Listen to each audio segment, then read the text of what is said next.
My name is Roman Güttinger. I do collect movie props over 20 years. I've got so far around 5,000 items, and now it's the biggest private collection in Europe. I mainly collect movie props from the fantastic movies, which means sci-fi, horror and fantasy. Of course, I do also have some stuff from general movies like Indiana Jones, the James Bond movies, or Titanic, some major blockbuster movies that I like. But since I wanted to become a special effects makeup artist when I was a teenager, I was always very much affiliated with that genre. And I think it's also more interesting to have a bat suit than to have Sharon Stone's panties in my collection. That was at the Howl Film Festival sometimes in the 80s, and Peter Jackson, well known as Oscar-winning director of the Lord of the Rings movies and King Kong, he was there presenting the world premiere of his horror movie Brain Dead. It was really funny because we had a good personal talk and partying through the night, having lots of drinks, and later on also he donated me the zombie baby Selwyn from the movie Brain Dead for my collection, which was very nice. My friendship with H.R. Giger is now for about, say, more than 15 years. Giger and I, we hit the spot right away. We talked about stuff interesting us, and I was at the time hardcore Alien fan and mainly focused on the Alien movies.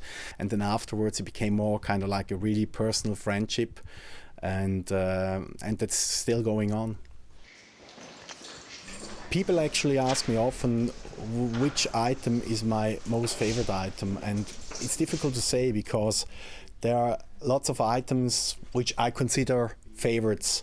It doesn't necessarily have to do how big it is. For example, what we see here is an original endoskeleton robot from Terminator 2, and this is definitely one of my favorites. I often get the question which movie props I'm still very much after. It's actually funny because about 15 years ago, I was asked the same question, one of my first radio interviews, and I said I would really, really love to have James Cameron's life-size Alien Queen, the big Alien Queen mother. And 6 years later, I finally managed to get it. And the same question I was asked another time, and I said I would love to have a life-size Batmobile. Another 3 years later, I got it. I owned it for a couple of years. Unfortunately, I never was able to import it to Switzerland. It was always in America because it was so big that it couldn't be transported the normal way in a container. How do I get my items? Well, in the beginning it was of course very difficult because I didn't know anybody, and I was lucky to get to know a guy who used to work for Jim Henson's Creature Workshop. These are the guy who did the Muppet Show, Dark Crystal, all these puppets.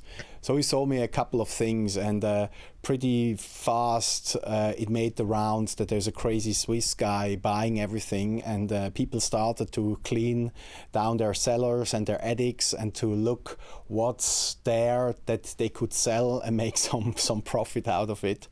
And the collection grew a lot in the beginning, and the more it grew, the more people came and offered me stuff. There are a lot of movies that I really, really like. I couldn't say there's a favorite one. One of my all-time favorites, of course, is the first Alien movie. I think it's timeless. Blade Runner, sci-fi film with Harrison Ford from Ridley Scott as well, which is also for me a timeless classic. Or the first Exorcist movie from William Friedkin. It's also one of my favorite horror movies. The last thing I bought actually is a life-size orc statue from Lord of the Rings, which was done in museum quality. It's not an original costume, but it's a very nice item to display. And there is not a lot of life-size big items from Lord of the Rings because most of the stuff is in the museum in New Zealand, and also lots of the stuff was created not physically but in the computer. So the more and more computer movies like Avatar come, there's not really a lot of original props left anymore after filming.